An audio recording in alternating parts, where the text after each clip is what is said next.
Yeah.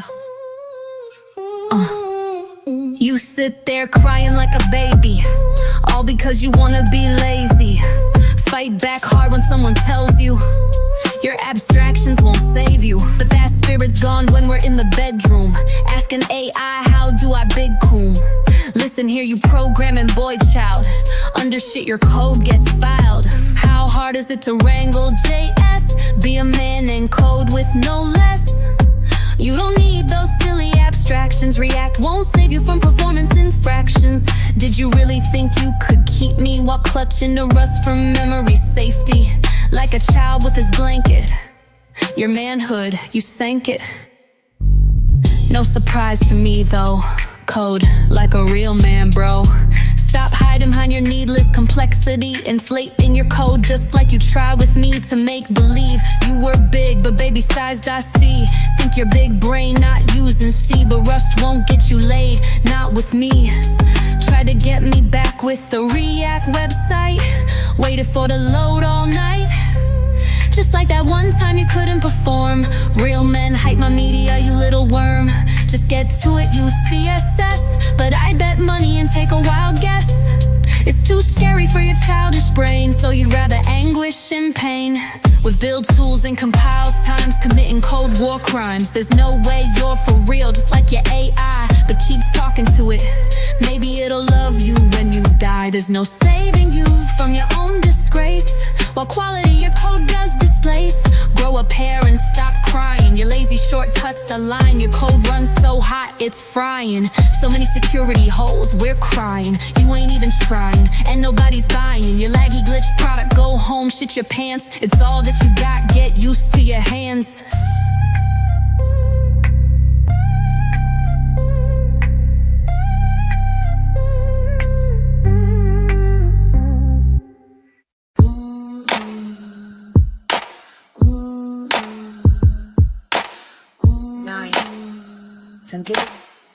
Yeah.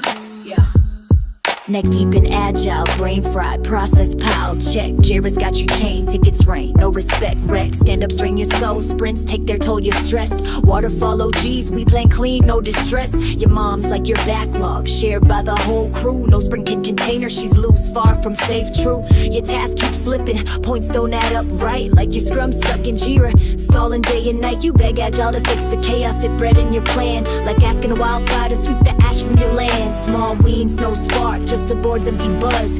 Your project's a faint ghost of what waterfall does. I am one of one. Waterfall none can break. I am one of one. No sprints I overtake. I am one of one. Agile's your only prop. I am one of one. Your skills, they just flop.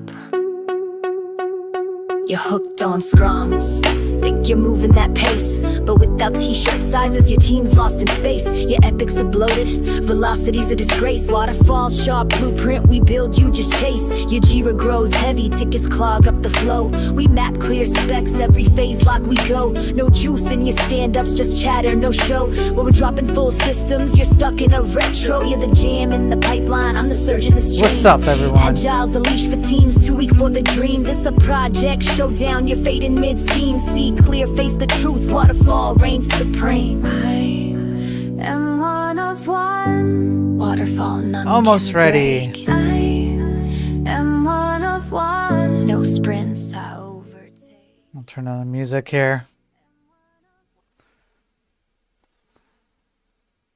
What's up, Alpha Beta? What's up, Laughley? Good to see you both. Thank you, everybody, for popping on. I appreciate it. You guys are awesome. My Tech on YouTube. Good to see you, brother. Let's get to some news, shall we? I've got my coffee ready, like usual.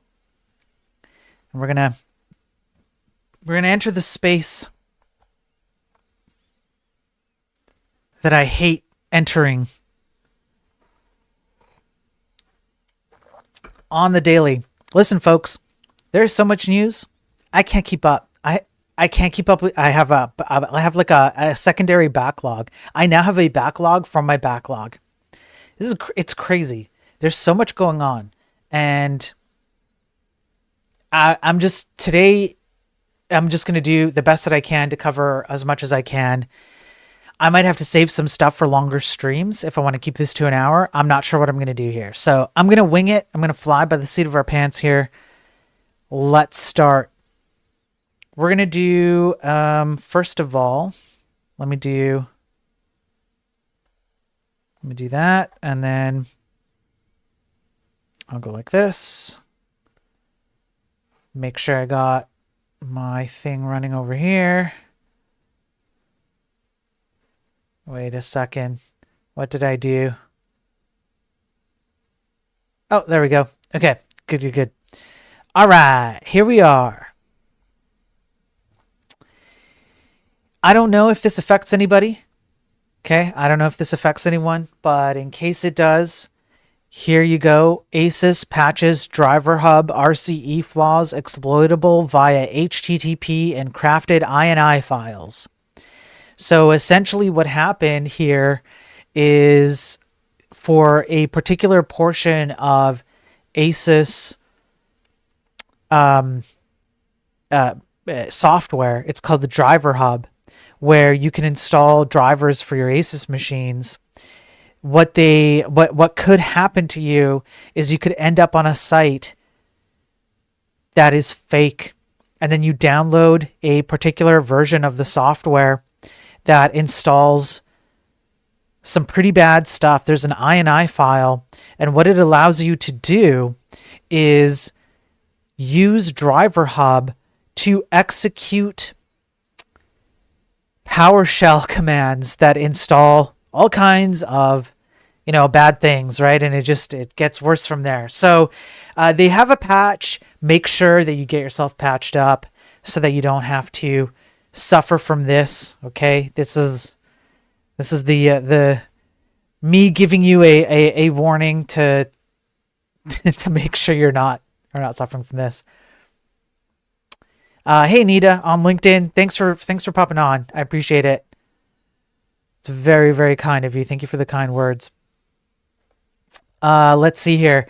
I've got, man, there's very few of these that are actually like small. I'm gonna have to talk about them a bit, but how about this one? We'll do this one. So, if you remember, I believe it was I think it was episode 45, or maybe it was episode 44.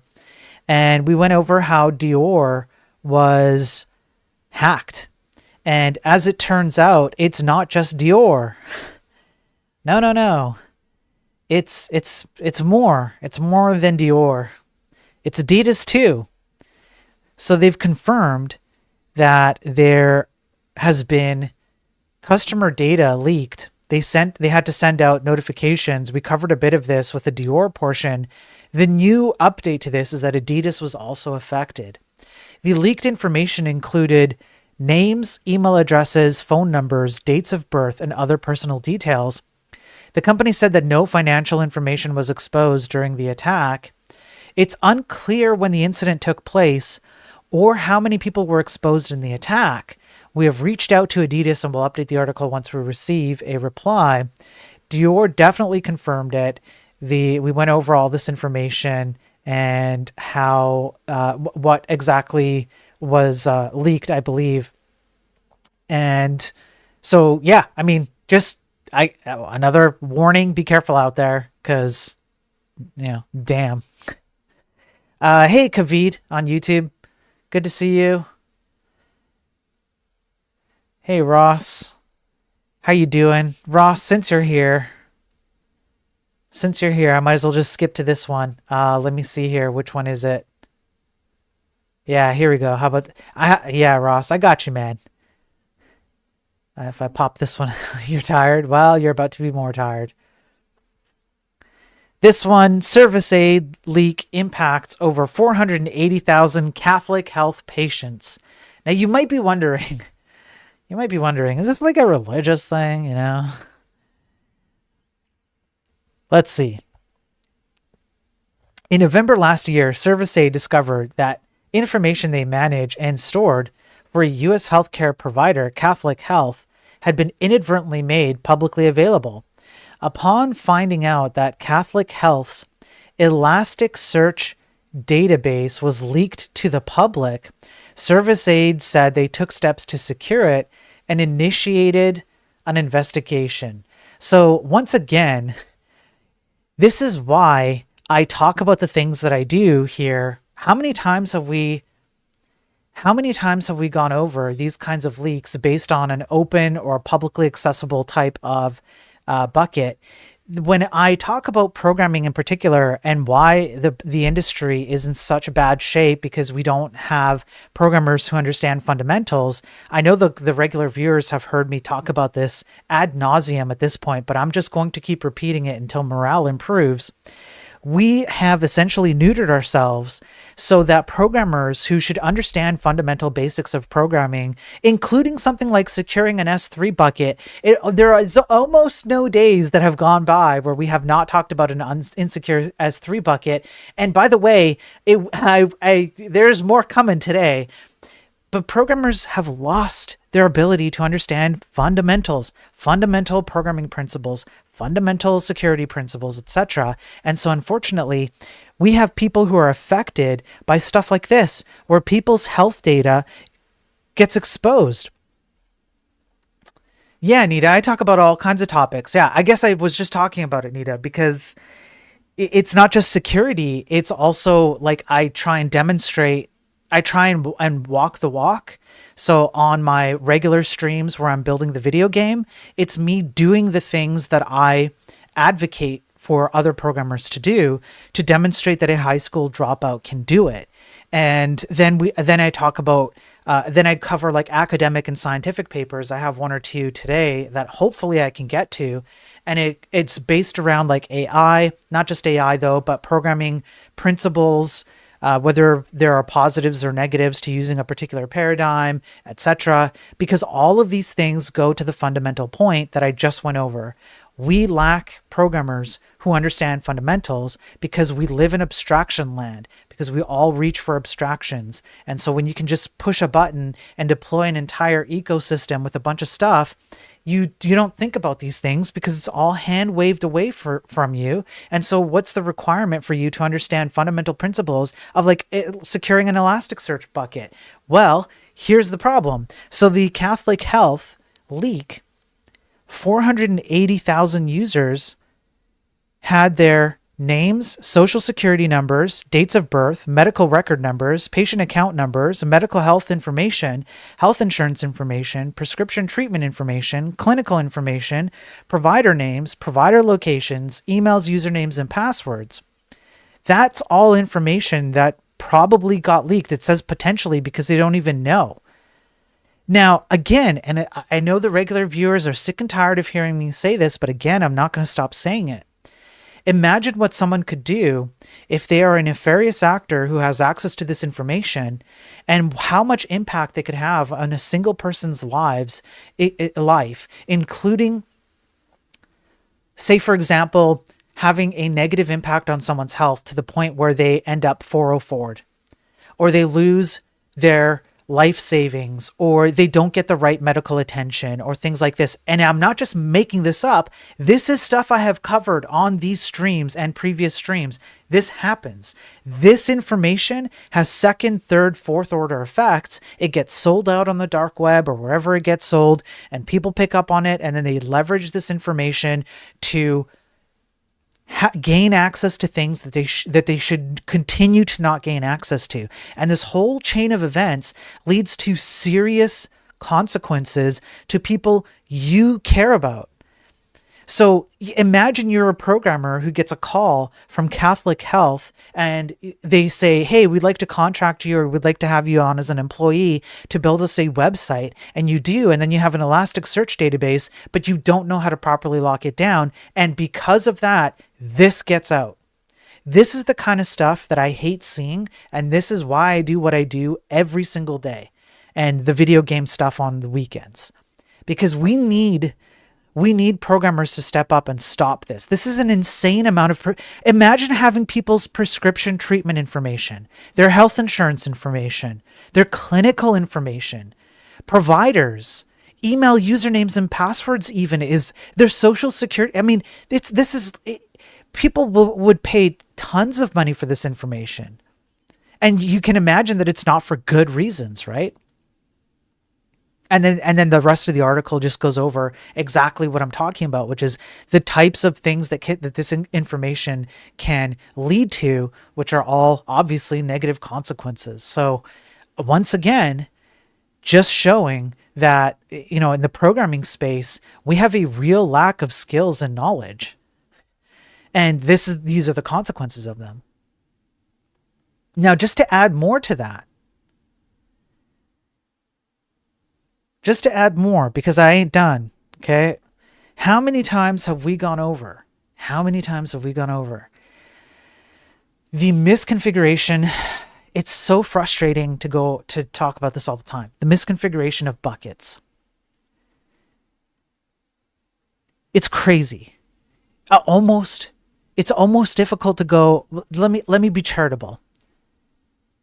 I don't think a week goes by. This is probably week number 7, 40 some odd episodes, 46 episodes. So probably week number 7-ish of doing the Daily Tech News. Monday, Tuesday, Wednesday, Thursday, Friday. I'm on here covering the news for an hour. Not a week, I don't think, has gone by where we have not looked at a misconfigured bucket. And the configuration is really, really simple. It's really simple. It's essentially as simple as put a password on it. And even that doesn't get done. Well, guess what? Massive data leak. 200 billion files exposed in cloud buckets. Gee, who'd have thunk it? Well, you would have. You're a regular viewer here. From documents and credentials to source code and internal backups, billions of files are leaking due to misconfigured cloud storage buckets. Cyble, a cybersecurity company specializing in dark web monitoring and threat intelligence, said its vulnerability search tool has detected more than 660,000 exposed buckets and 200 billion leaking files across 7 major cloud providers. Filtering the data for just 3 sensitive data types, credentials, source code, and confidential files, yielded millions of compromised files. I just want to read that again because I want you to I just want you to soak into your brain the verbiage behind this paragraph. Filtering the data for just 3 sensitive data types, credentials, source code, and confidential files, yielded millions of compromised files. You know what that means? That means that if you're going to filter out this kind of data and only focus on that, then what data still exists that wasn't filtered for? Filtering for source code and the Go language, for example, yielded 5.6 million results, the firm said. Filtering for ENV credentials returned 110,000 results, and a search for confidential files returned more than 1.6 million results, a Cyble researcher said. Now, what do you think? Do you think that AI makes us better or worse? Just an additional little, I just wanted to throw that in there. And as programmers, we all know what the ENV file is, right? It's where you store a lot of your sensitive information about the state of the thing you're running, including potentially private keys that allow you to have access to internal systems, deployment systems, etc. And it opens up the door for you to get access to further down the chain stuff. The number of exposed cloud storage buckets is more than 30% higher compared to August last year. Yep, that's right. 30% higher than August last year. We're talking about not even a year later. When Cyble's analysis returned more than 500,000 exposed buckets. The security firm warns that storage bucket exposure is a very common cause of data leaks. Data is often left publicly available due to misconfigurations. Managing access to cloud storage buckets can be challenging even for the largest organizations, and misconfigured cloud buckets are all too common. While cloud storage is typically private by default, it can quickly get complicated when you start sharing objects or resources. And this is exactly what I've been talking about since before even AI came around. AI will only exacerbate this issue because it necessarily removes your ability to think, because that's the whole point of AI. Think less, do more, quote unquote. But before AI, this was already a problem because we obfuscated and abstracted and complicated the processes that we were using up until AI came along to speedrun the entire process now. And those complications were sold in the name of, look at how much simpler it is to deploy an entire suite of services or servers or whatever, but at what cost? Nobody ever asked that question. And it's always a reactive. You're always in firefighting mode when you look at the cost of these things and what you have to do, because you complicated the entire process more than you had to in the name of, but it's easy. You don't have to think about this. Just push the button and do it. And now nobody can keep track of this.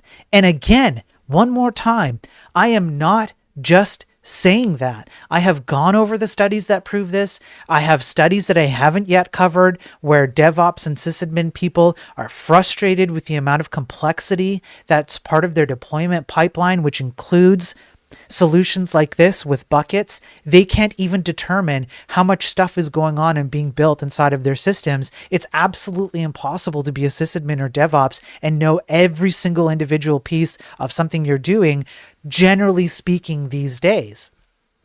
And the reason why? Because it's all abstracted and complicated, and it's made to be way bigger and way more than it ever needed to be. So now imagine that you're taking AI and you're just repackaging that entire sales pitch, but you're saying now it just all gets done faster and it's all pre ready for you, and there's even less that you have to concern yourself with, even less stuff to worry about. This kind of stuff will only get worse. That's what this means. And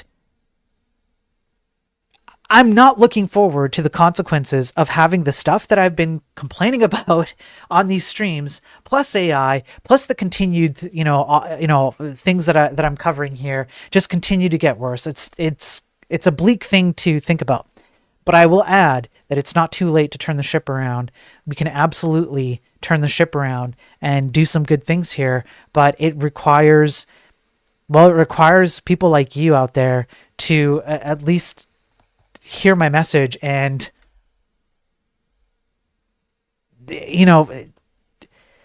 pull your weight, so to speak, right? That's what I'm asking programmers to do. We have to pull our weight around here.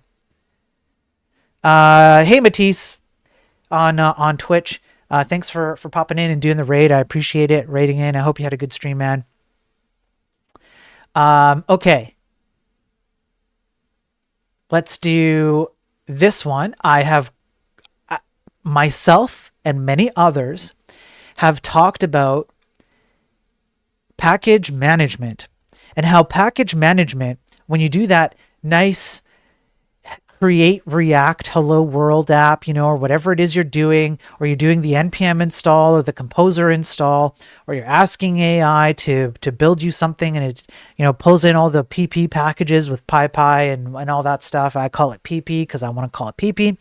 All that stuff, man, it feels great, right? Because it's just like this instant gratification of I pulled in a bunch of packages. I didn't have to do thinking. Again, it's the handover of your thinking abilities to somebody else as some kind of authority that you end up trusting when you probably shouldn't, and you wouldn't even know how to value judge whether you should or not in the first place. And so here we are with yet another news article about how pulling in third-party packages necessarily leads to mostly negative consequences. One more time to be clear, this isn't just me making an assertion. I have gone over the academic, scientific studies, these statistics, and case studies on how companies, especially corporate companies, vastly rely, I believe the number is something like over 90% of large corporate closed source companies rely on open source, which is centered around exactly what we're about to read. Yeah, how many packages do React pull? Yeah, so the Create Hello World React app pulls in somewhere between 700 to 1,400 packages, somewhere in that range.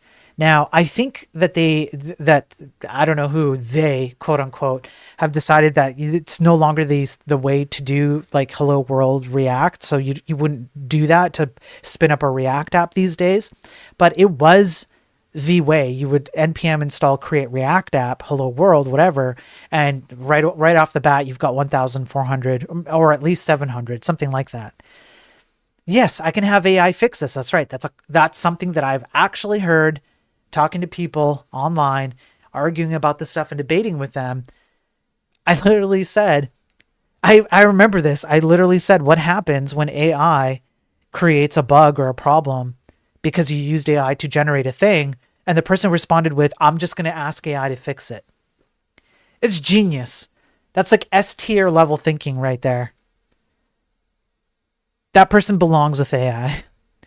Malicious NPM packages infect 3,200 plus Cursor users with backdoor, steal credentials. And Cursor is what? Cursor is VS Code, but with AI built directly into it. That's what Cursor is.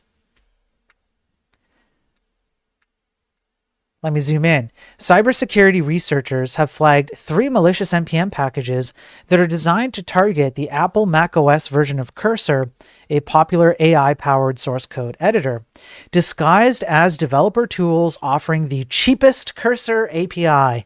Oh man, gee, I wonder if that would possibly work on programmers who already want an escape hatch out of having to use their brain to code when they're already in Cursor. And then you create a package that's like, hey, I'll make it even cheaper for you to do this. Of course it's going to work, right? These packages steal user credentials, fetch an encrypted payload from threat actor controlled infrastructure, overwrite Cursor's main JS file, and disable auto updates to maintain persistence. Nice. They really went for it. The packages in question are listed below. So if you're using Cursor because you haven't learned anything from my streams, okay, if you're someone who's too stubborn to learn anything from the stuff I've been covering for the last year, these are the packages to be wary of, all right?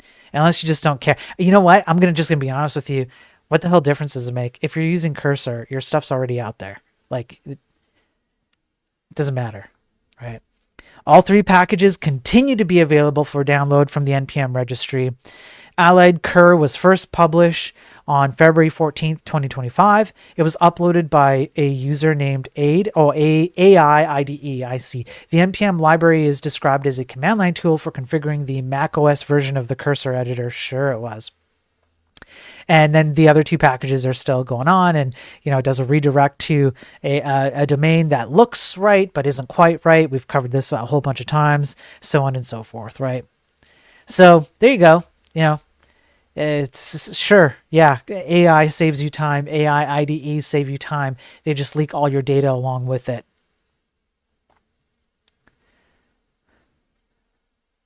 Okay, next.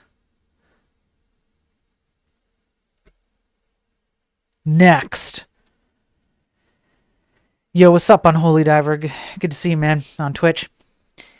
Breaking 7,000 device proxy botnet using IoT Internet of Things end-of-life systems dismantled in U.S. Dutch operation. This one I've had on the back burner for a little while. A joint law enforcement operation undertaken by Dutch and U.S. authorities has dismantled a criminal proxy network that's powered by thousands of infected Internet of Things and end-of-life devices, enlisting them into a botnet for providing anonymity to malicious actors. In conjunction with the domain seizure, Russian nationals, so on and so forth, have been charged by the U.S. Department of Justice for operating, maintaining, and profiting from the proxy services.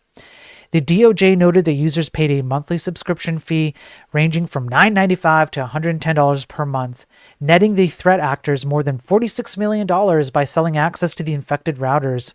The service is believed to have been available since 2004.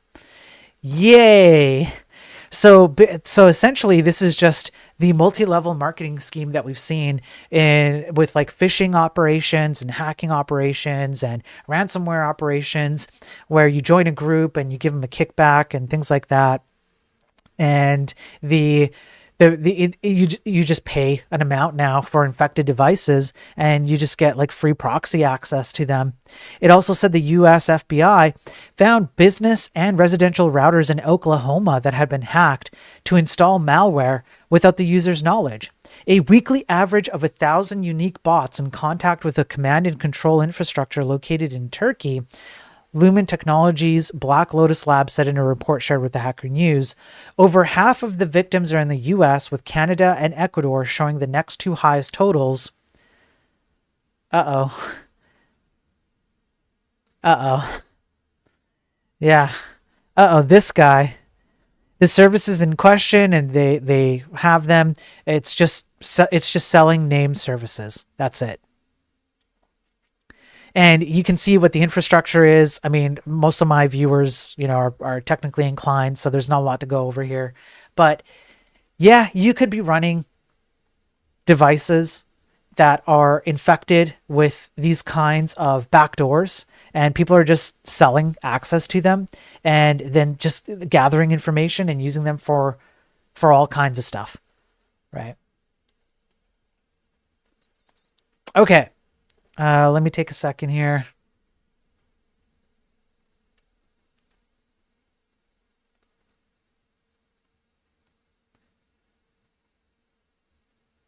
Okay, yes, this one.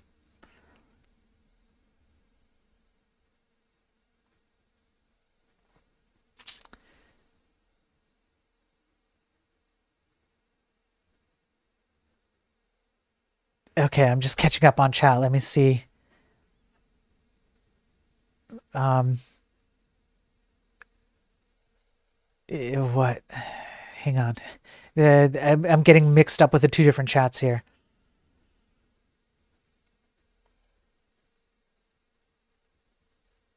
Okay. Oh, I see what you're saying. Kavita on YouTube is talking about AI generating ideas based on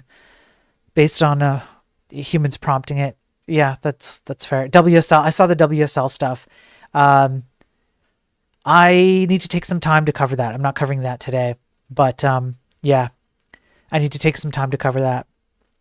I use WSL, so that's kind of cool. Okay, now next, one of the things that I've covered on this stream, especially the Daily Tech News stream, is, as an example, this is a real world example. Air Canada had a chatbot that people were using to get like plane tickets or return policies or something like that. I don't remember off the top of my head, but it's already covered in one of the Daily Tech News streams. I'll let you go back and put in the effort of finding it. And Air Canada had to essentially fight a legal battle because they felt like they shouldn't be responsible for the AI stating policies that were not real policies. They were hallucinated policies by Air Canada. That Air Canada example is not the only example of AI policies being generated that were hallucinated. Cursor did something similar, and I believe there was a third incident of such a thing. I can't remember what it was, but it's become such a problem. It's become such a thing. And of course, you can find someone who's willing to make money off of it, right? And instead of fixing the problem or looking at it and going, maybe we shouldn't be doing this kind of crap, now we just have people insuring it. Yeah. Now it's just like, well, we might as well just put insurance on this. Can somebody insure my code when I just want to like chill out and vibe and just vibe generate code? Can somebody put insurance on my code so I don't have to pay for the stupidity that comes out of AI? Insurers launch cover for losses caused by AI chatbot errors. Policies will pay out for costs such as legal fees and court damages if AI tools underperform. What's up, Lightspeed on Twitch? Good to see you. Insurers at Lloyd's of London have launched a product to cover companies for losses caused by malfunctioning artificial intelligence tools as the sector aims to profit from concerns about the risks of costly hallucinations and errors by chatbots. Honestly, why didn't I come up with this? This is a genius level idea. It's like people are going to do this. They're too stupid to stop and think about what the hell they're doing. Just make an insurance company, bro. There's so much money in it. There's tons of money in it. It'd be great. The policy will cover court claims, court costs, and any other other types of related costs as well. The insurance will be underwritten by several Lloyd's insurers and will cover costs such as damages, payouts, and legal fees. And then they just talk about the mad rush to people using AI, integrating it into their companies, replacing entire swaths of their companies with automated machines, etc. And the outcomes of that, which would be, hallucinations, essentially. And then they talk about the Air Canada case. A tribunal last year ordered Air Canada to honor a discount that its customer service chatbot had made up. Armilla said that the loss from selling the tickets at a lower price would have been covered by its insurance policy if Air Canada's chatbot was found to have performed worse than expected. And so then out of that came the idea like, hey, let's insure it, right? General policy covers up to $5 million in losses that might stipulate a $25,000 sublimit for AI related liabilities. So there you go. Now companies can use AI to come up with all kinds of idiocy, and they can be insured against any claims against them. Yeah, Taz is right. It makes me think of a car that starts making a weird noise. You would think that they would fix it, not buy some mechanical failure insurance, although I guess they do have that already. I mean, they kind of do, yeah. There's two ways you can attack this, right? If you have an issue with like insurance in and of itself, I can understand that argument. The argument that I'm trying to make here is not necessarily the insurance, it's that the insurance is not the answer to this problem. And this is not the same equivalent problem as mechanical car failures, I'm just saying. Yeah. Hey, Kavid. Yeah, I see what you're typing. Yeah, let's say ChatGPT draws up a design you're not pleased with. You redefine your imagination or prompt by using your human brain, and it redefines the concept or design. Example, draw a flower versus draw a red flower. Yeah, Kavid, I was with you up until here. So, hey, Kavid, you know what else you could do instead of having AI systems that you have to pay for to have access to that have limitations and energy usage and all of that to draw all the things that are in your imagination? Here's another thing you could do. You could just go and draw the thing yourself. Just throwing that out there.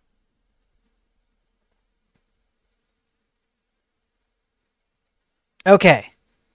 What am I going to pull up next here? I have way too many things. Okay, we got that. Let me see if this is the next one. I believe. Yes, this one. All right. Now,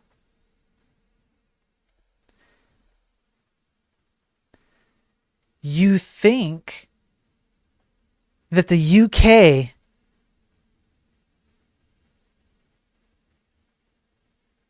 is over? You think that the UK is safe now? Is that what you really think? No. It's been like 2-ish weeks. I believe it started with M&S, which is a retail store. It went into Harrods. It went into Co-op, which are all retail stores over there. It went into some of the health systems. in the UK. It went into, I believe it was the health systems. I'm pretty sure it was actually. There was one or two other articles we covered. It's been like 2 weeks of just this onslaught of cybersecurity nightmares that the UK is suffering from. It does not end. Criminal history stolen and legal aid agency hack. The UK's Ministry of Justice has confirmed that personal data, including criminal records, has been stolen from the legal aid online portal. The MOJ revealed that a cyber attack was launched on the legal aid agency's online services. Legal aid is a system that helps those affected meet the costs of legal advice, family mediation, and representation in a court or a tribunal. Now, I kind of covered this on a previous Daily Tech News stream, but this update includes a more extensive than originally understood awareness of what the heck happened. So what happened? We believe that the nefarious group accessed and downloaded a significant amount of personal data from those who applied for legal aid and aid through our digital service since 2010. Since 2010. No one has claimed responsibility. It's unclear who it was, and the data involved may include, and here we go again, contact details and addresses of applicants, dates of birth, national ID numbers, criminal history, employment status, financial data such as contribution amounts, debts, and payments. Now, I want you to imagine that you are someone who got access to this data. So you already have an unethical moral standard. And now you have leverage against people who, at least some subset of them, probably have some kind of unethical moral standard as well. And that's why they receive legal aid. It's a non-zero number. I can't say if it's a majority or how many it is, but it's non-zero. And now you have leverage over them because you have their history. And you can get one unethical person to use data access through this mechanism to get another unethical person to perhaps enact something in real life.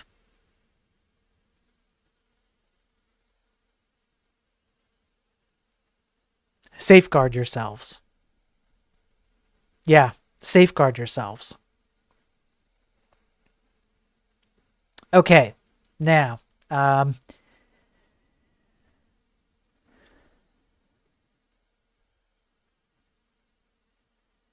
let's go over this one here. Since WSL came out today, let's switch over to this one. Let me pull it up.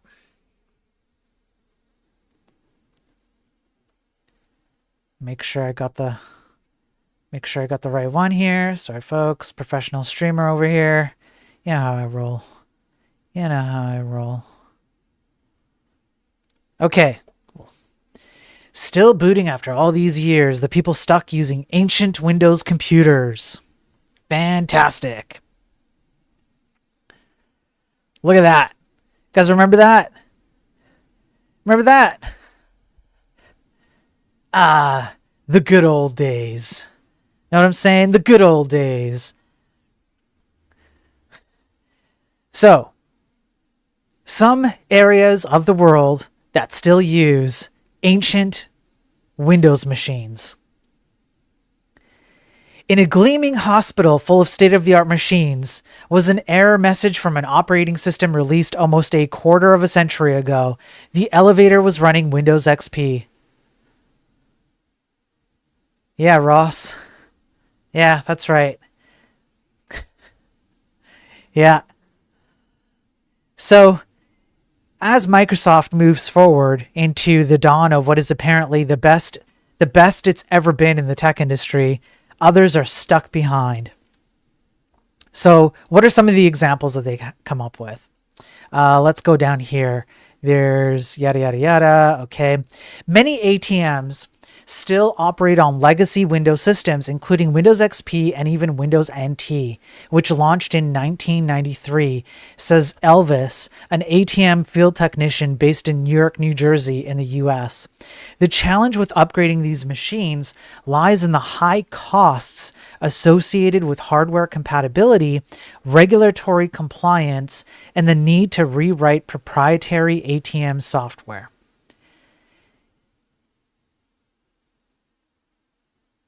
Can anybody tell me how we might have got into this situation, perhaps? And how you can come to me and make the argument that programming tools, hardware, etc. have never been better. Look at all the stuff we can accomplish today, but we can't move ATMs out of 1993. How do you square those two arguments? Because I don't see a squaring. I see very much an unfit set of blocks here. Microsoft ended official support for XP in 2014, but many ATMs still rely on it because they tend to have reliability, stability, and they're heavily integrated with banking infrastructure. Now I know it's not the full story, but it's at least part of it, isn't it? Now, in 2024, Windows was at the center of a controversy across the German internet. It started with a job listing for Deutsche Bahn, the country's railway service. The role being recruited was an IT systems administrator who would maintain the driver's cab display system on high-speed and regional trains. The problem was the necessary qualifications. Applicants were expected to have expertise with Windows 3.11 and MS-DOS systems released 32 and 44 years ago, respectively. In certain parts of Germany, commuting depends on operating systems that are older than many passengers, and we're talking about last year. Last year. Imagine trying to get a job with these qualifications. We need you to know Windows 3.1 and MS-DOS. That's what we need you to know. Hop on in. If you know that, hop on in. Right? And then you hop on the commuter train, and that's what's operating the commuter train. You're putting your life in the hands of that. People who use old devices like woodworker Scott Carlson can get trapped using software and computers from the era when their machines were built. I can't even tell what he's running, to be quite honest with you. I don't even know exactly what he's running here. I'm not even sure if this is like the right picture that they intended to show. I don't know. So they said, a Deutsche Bahn spokesperson said, yeah, this is like par for the course. We have things that meet safety standards. We know that they're safe. So we continue to use them because it's like next to impossible to upgrade to new standards or whatever. Now, the trains in San Francisco's Muni Metro Light Railway, for example, won't start up in the morning until someone sticks a floppy disk into the computer that loads DOS software on the railway's automatic train control system. Last year, the San Francisco Municipal Transit Authority announced its plans to retire the system over the coming decade, but today the floppy disks live on. Yep.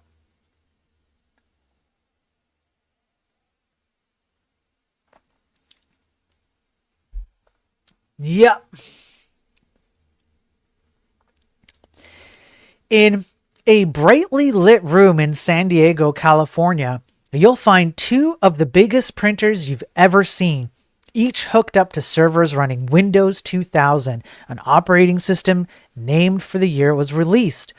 We call them boat anchors, or glorified paperweights. That's my term, says John Watts, who handles high-end printing and post-processing for fine art photographers. The printers are light jets, gigantic machines that use light rather than ink to print on large format photographic paper. Watt says the result is an image of unparalleled quality.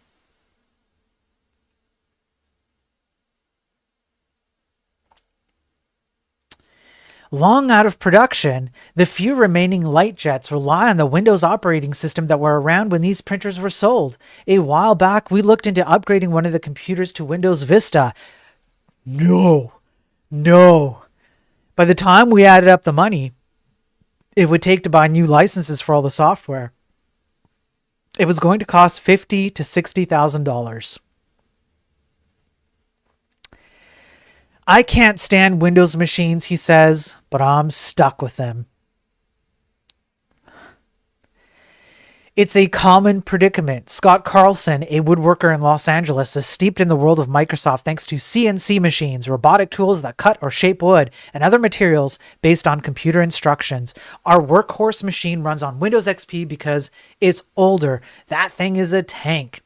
Glorified paperweight, Carlson says. But the same can't be said for the operating system. We actually had to send the computer back to get it completely rebuilt a few years ago because XP was getting more and more errors. He says it was practically a brick.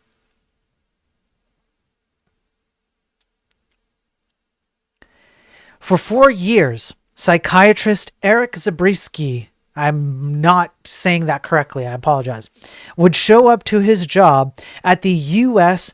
Department of Veterans Affairs and start the day waiting for a computer to boot up. I had to get to the clinic early because sometimes it would take 15 minutes just to log into the computer, Zabriskie says. Once you're in, you try to never log out. I'd hold on for dear life. It was excruciatingly slow. Huh. Most VA medical facilities manage health records using a suite of tools launched by the U.S. government in 1997 called the Computerized Patient Record System, but it works on top of an even older system called Vista, not to be confused with Windows Vista, which first debuted in 1985 and was originally built on the operating system MS-DOS. The VA is now in its fourth attempt to overhaul the system after a series of fits and starts that dates back almost 25 years. The current plan is to replace it with a health record system used by the U.S. Department of Defense by 2031. We remain steadfast to doing this. CPRS works, but at times using it was an overwhelmingly frustrating experience. Where modern health record systems have simple point-and-click interfaces, he would find himself typing out C:// and the full file path to pull up a document. CPRS is 100% text, and it's all capital letters. The thing looks like a word processor from the 90s. It's like learning how to use an old car. You have to memorize all these commands, and you're always running into errors. Something that should take a minute ends up taking half an hour because you forgot to type a dash somewhere. And then you have to do knowledge transfer. And they talk about the knowledge transfer. Have a look at that.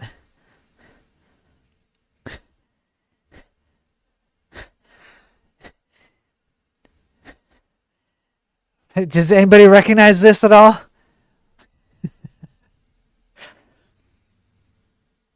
So, old computers are a labor of love. In the U.S., in some cases, in the U.S., Dean Greigar, director of the Electronic Literature Lab at Washington State University, Vancouver, spends her days in a room full of vintage and fully functional computers dating back to 1977. As soon as people got their hands on computers, they started making art, Greigar says, and she's dedicated to preserving it. In the early days of computing, artists, writers, and programs were defining what art and storytelling would mean in the new digital world. Titles like Victory Garden or Michael Joyce's Afternoon, etc., and there's a few other ones, at video games, etc., like all of these things that we've talked about before, right? The lab maintains 61 computers to showcase the hundreds of electronic works and thousands of files in the collection, which she keeps in pristine condition. Now, I have it of good mind. I feel, because I live in the area, I feel like I should probably pay a visit to this place and record it all, or even live stream it perhaps, and just kind of go over some of it, because I think it would be absolutely fantastic. So there's two things that I want to bring out in particular. I want to bring out the particular aspects of this article. One is, where did it go? I think it's up here. Where is it? Hang on. Let me do a search. This one. Okay. So we had this quote, right? Zabriskie says, once you're in, you try to never log out. I'd hold on for dear life. It was excruciatingly slow. And I would argue that with the advent of all of these amazing things, including AI, that everybody so espouses in the tech industry, including programmers who tell me to take my meds because apparently I'm an old man yelling at a cloud because I'm claiming that the tech industry is actually in very bad shape. We don't know how to build anything anymore, or very few of us do. And we need more. We need to go back to our roots, and et cetera, et cetera. No, Spiro, you're crazy. Everything's great. I literally posted an enlightened programming video this morning, that went over the state of happiness for JavaScript developers. And let me tell you, JavaScript developers are not happy with the abstractions that they themselves are building to make themselves happy with. The entire industry is essentially delusional about their own happiness over the things that they're building.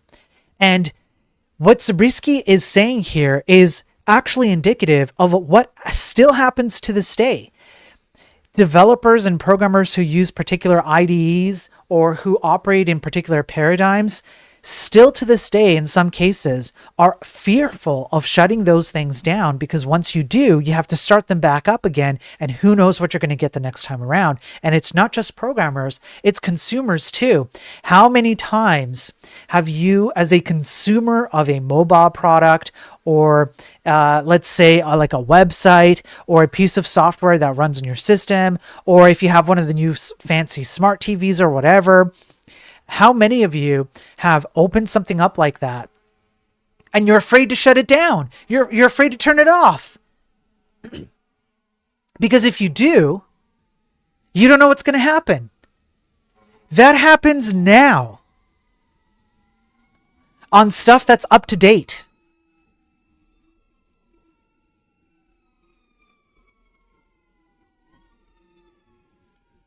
And then one more thing I wanted to bring out. Where did it go?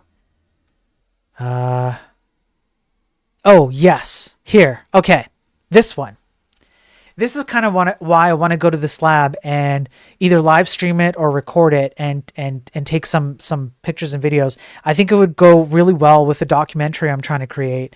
And okay, but that's not really what I want to bring out. What happened to websites like this? You would go on a website like what you're seeing on screen right now. And yes, it was frustrating to use in some cases and perhaps ugly. And you had like the automatic banners, automatic music and all of that. But imagine if people were able to create experiences that were along these lines, but with today's technology and today's hardware and today's capabilities. Because when you opened up a site like that, there was character to it. People put stuff on their websites and structured their content and the images and the music they would play, the guest counters, the guest books, all of that stuff, there was character behind it. And you got a sense of who a person was by what they did with that website. It was personalized. It was something that was individual and unique. And if you remember the days of the web rings or like Tumblr or whatever, when you could like click a button and you'd go to the next website in the ring, you weren't sure what you were going to get. Now, that of course has negatives, but there was character behind them. What happened?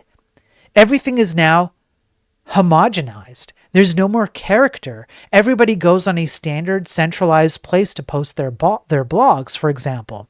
And you don't get character out of these things anymore. And imagine what you could do if you took the stuff that everybody espouses as, oh, tech is so great today and we can do all these great things, but everything looks the same, everything functions the same, everything's slow, everything eats up your RAM, everything takes up all your hard drive space, features suck, nobody can get basic features correct, etc., etc., etc. They sell your data now. You have to buy subscriptions. There's ads everywhere. You name it. All of this stuff. But imagine we could just remove all of that and we could get back to some mixture of this plus what we have today. That, to me, would be incredible.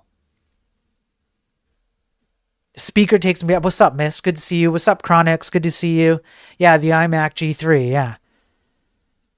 Yeah. That I'm pretty sure that's what this is. Yeah.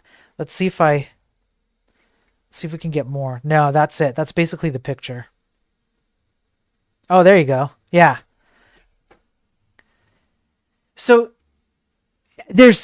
I realize that looking back on this older stuff, it's rose-colored glasses, right? Because you tend, the idea behind that saying is that you forget the blemishes of the past. There were absolutely blemishes on things that didn't work well in that time with this kind of hardware and these kinds of websites. But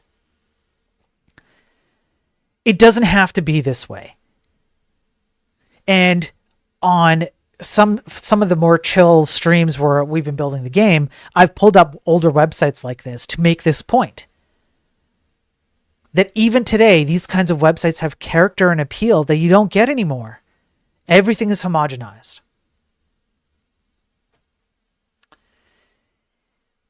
Yeah, the G3s, I remember that. I remember doing some of my first programming on these at school anyways. I think I had a Windows PC at home, but yeah. What's up, Sir Elfman? Yeah, Twitch. Yeah, there you go.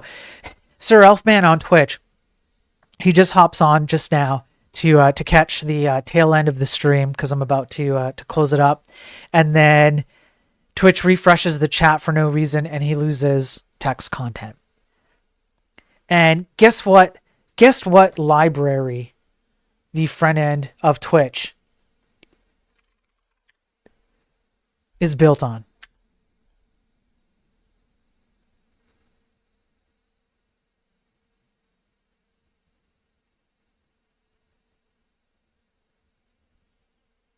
I love showing this. I just love showing this. It's still here. I have brought this up I don't know how many times over the last few months on my stream. I could do this all day. At one point, we got this up to 10 megabytes. I just sat here doing this.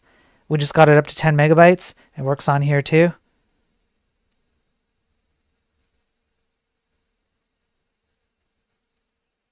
Yep. Yep, the pinnacle of front-end development. The pinnacle of front-end development. You should absolutely be using this because, of course, it's the best thing ever. You can go right to the React Dev blog to see exactly how you're supposed to use this amazing, incredible front-end framework and go join React Conf and all of that stuff. This is pinnacle, top tier web development these days. Now tell me why I wouldn't want to go back to this. Tell me why that's worse than this absolute garbage that you would think we would have solved in 2025 with all the incredible tooling that we have. I'm sure people have, I brought this up several times. This isn't the first time I'm showing this to people. Still not fixed.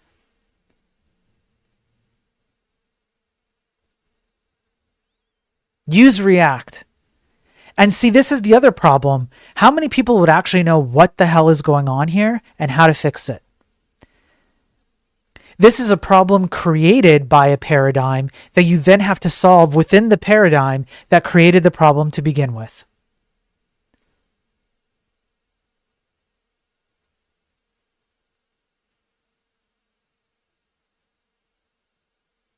This is exactly the kind of crap that I am encouraging programmers to avoid. We have to stop this. AI is just a big package of all the terrible ideas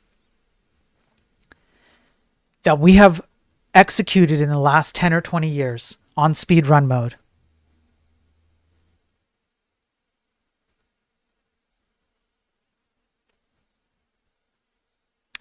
You know, Unholy, I would agree with you that one website doesn't represent all of React, except this is the official React website, Unholy. If you're going to point to anything to represent React, you would start here, bare minimum. This should at least represent some of the best aspects of React, and I argue that it represents some of the worst.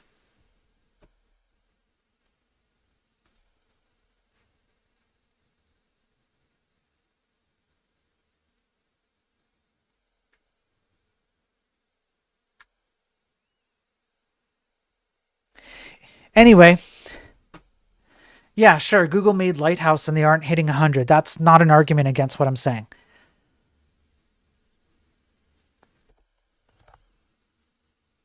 That I don't know what that has to do with anything, honestly, on Holy Diver.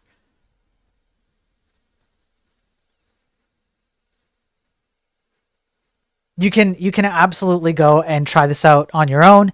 I don't care to figure out why this is happening. It's stupid. This is not a good representation on the homepage. Yeah, it's intended behavior. Yeah, that just makes it worse. That just makes it worse. Just because they made it doesn't mean it has to be a flawless execution. Sure, but this is what's done by default. And until you can prove to me that this isn't the intended, like what Sir Elfman says, because I do think that this is intended. I think this is how it's supposed to work. Which makes this particularly egregious. Because while you could accidentally do this, or you could mistakenly do this in something outside of React, React defaults to do this. So it's an egregious affront to programming where... Imagine it this way. Imagine that you hired somebody to build this website, but not using React, using vanilla JS, vanilla CSS, and vanilla HTML, and then they did this. You would point to that and go, see, if you had a framework, this wouldn't have happened. And see how easy it is to create this problem, except that with React, it comes baked into the pie, baby.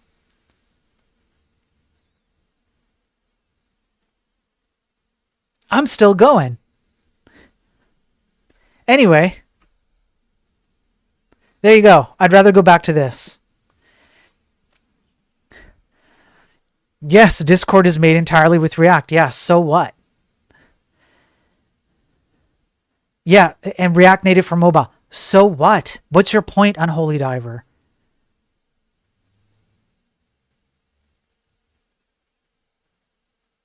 I don't get what your point is.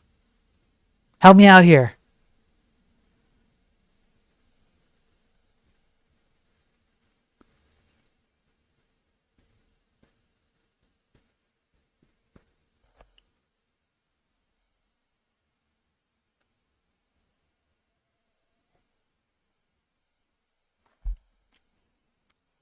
I'll just wait for him to answer because he's trying to make a point.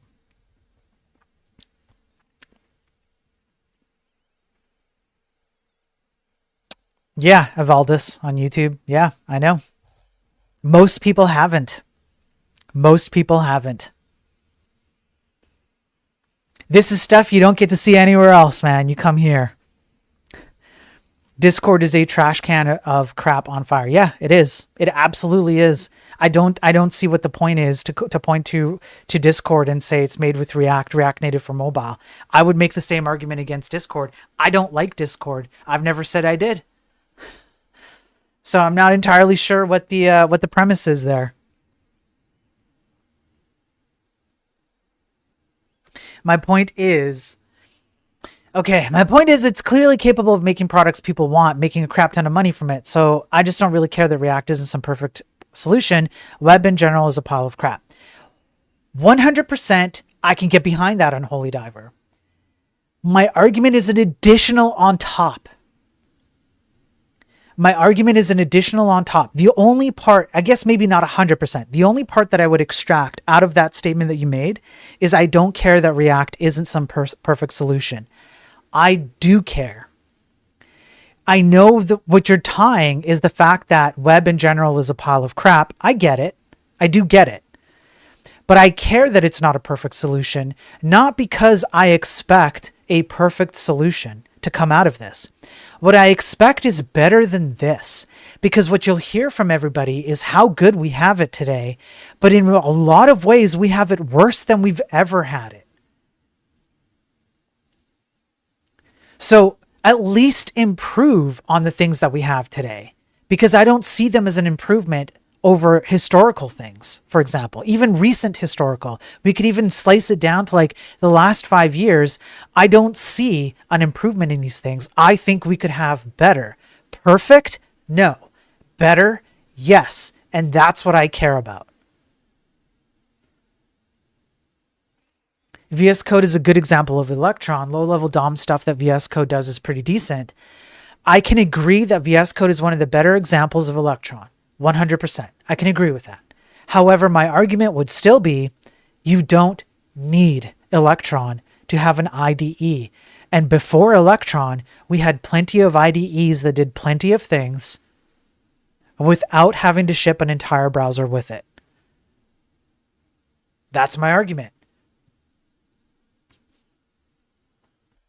React could be perfect, and dumb web developers would still choose to either make something or use something else. There is no pleasing those people. There isn't a pleasing to those people. You're right on Holy Diver. That's why I'm doing what I do right now. That's why I'm here on Holy Diver. That's why I'm trying to make these arguments as logical and fact-based as I can, bring up the articles, bring up the data. That's why. Because I'm hoping that we can persuade at least some of them to consider what the heck they're doing, and to consider the idea that maybe there are better paths that we should be pursuing, that they're achievable to pursue, etc., etc. That's why I'm out here doing what I do. I'd go out to say VS Code's performance is competitive to non-web IDEs. No, I don't think so, Sir Alf. I don't think so. I run, like, for example, I guess it kind of depends on what you bucket under non-web IDEs, but if that includes something like NeoVim or even Sublime, which I've used a lot, I would say that they're magnitudes of order faster than VS Code, even bare bones. So many post-React frameworks tried to make something better than React. It's not getting very far, though many of them build on the good parts and leave out the bad. The problem with post-React frameworks on Holy Diver, I agree with you that attempts have been made. The reason why I think that they have failed is because they all still run under the same premise that React does, which is abstractions, obfuscation of underlying principles, and build on top of already existing complicated systems under the intent to make them simpler, and they don't. It's essentially just the same React principles, just recycled over and over and over again with new frameworks. That's why. Nobody's actually thinking about something novel, which is almost, in a way, it's novel to go back to roots. That's like almost a novel thinking, like, holy crap, what did we do before React? What did we do before most frameworks existed? We did this and this and that. What could we do with that today? That's why I build the game that I'm building, because I can build an entire 2D game that you could run on a Super Nintendo or a potato piece of hardware like a Raspberry Pi on the browser, and it's nothing but vanilla JS, CSS, HTML, and WebAssembly, without the additional complications above that. That's what I think is missing from all those attempts. The argument is just don't use a framework. Exactly. Sublime does leave VS Code in the dust. Yeah. It has less features than VS Code. I would say it has less plugins. I don't think it has less features definitionally, if you're talking about the definition of features, I think they're on par, but plugins, definitely less plugins. And I can understand why there are certain plugins on VS Code that absolutely make your life way easier. I just want to keep doing this for a bit while I chat with you guys because it's fun. I just want to see how much CUDA text is way faster than VS Code. I wish more plugins existed for it. Sublime needs more plugins, yeah. Sublime is C++. It leaves almost any IDE in the dust. Right, but the point is made, right? It's evidence. So Sublime is evidence that you do not need to have such abstractions to get very performant stuff. And when compared to the abstractions that exist in the same space, those lower level things are way faster. The IntelliJ editors are like 10 times slower than VS Code. Right. Yes, IntelliJ, I don't like IntelliJ. Yeah, they went way over. But a part of that, I'm going to be honest with you, a part of that is Java. There's something inherent to the Java programming language that makes the exact same principle of abstract and obfuscate and all of that stuff. It makes it easy to just pile that on top. JetBrains editors are doing much more than VS Code. They're doing much more than VS Code by default. But would you not argue that VS Code can do what JetBrains does if you add the right plugins?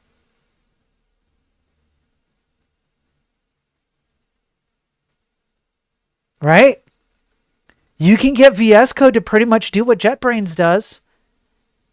It's just that JetBrains comes out of the box with a bunch of that stuff. That's what I think the real difference is. If you're just looking at comparison of feature to feature.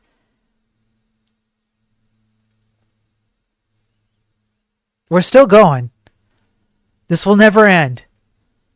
This will never end. Using heap type integer because int doesn't work in generics. Who doesn't love that? Yeah.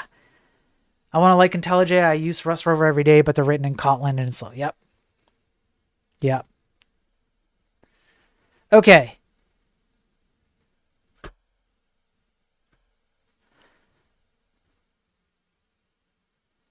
I think that's going to be it for me. I think we're pretty much at end of time here.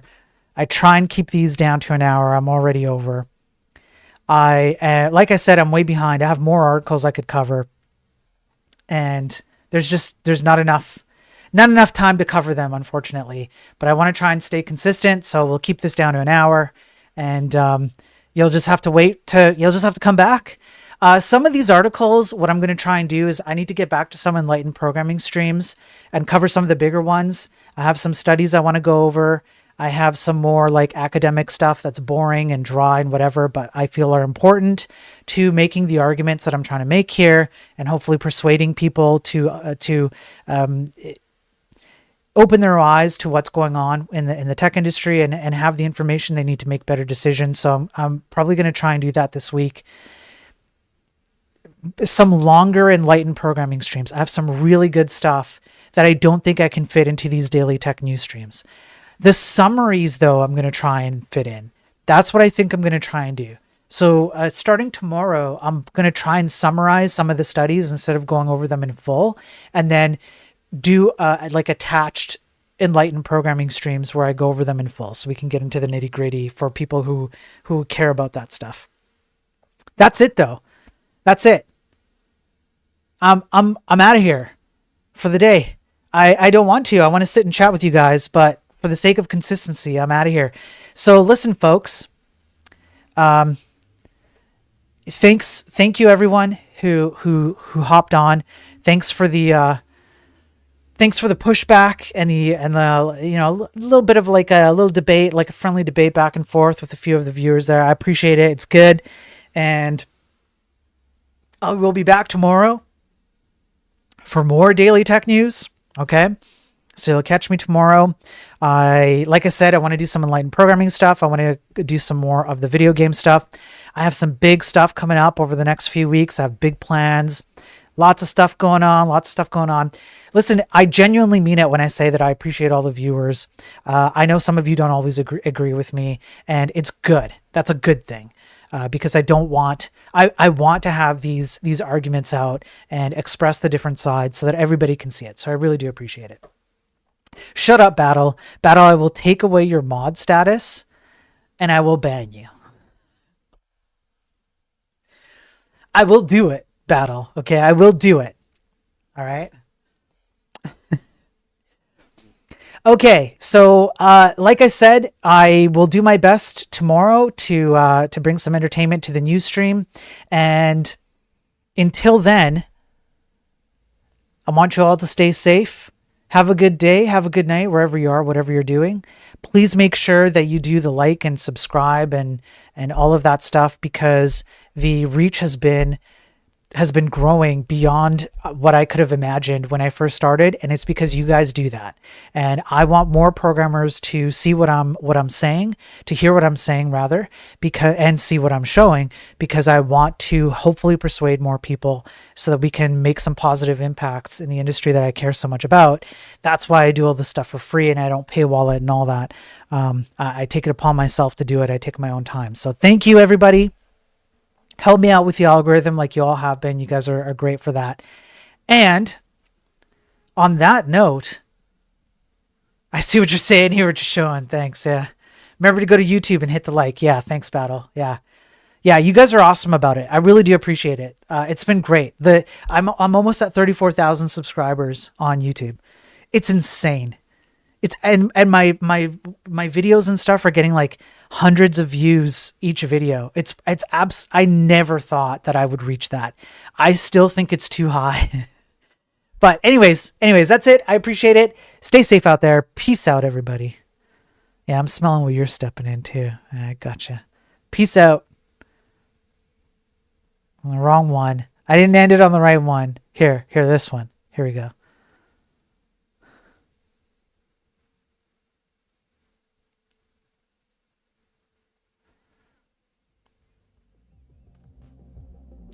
All of you suck.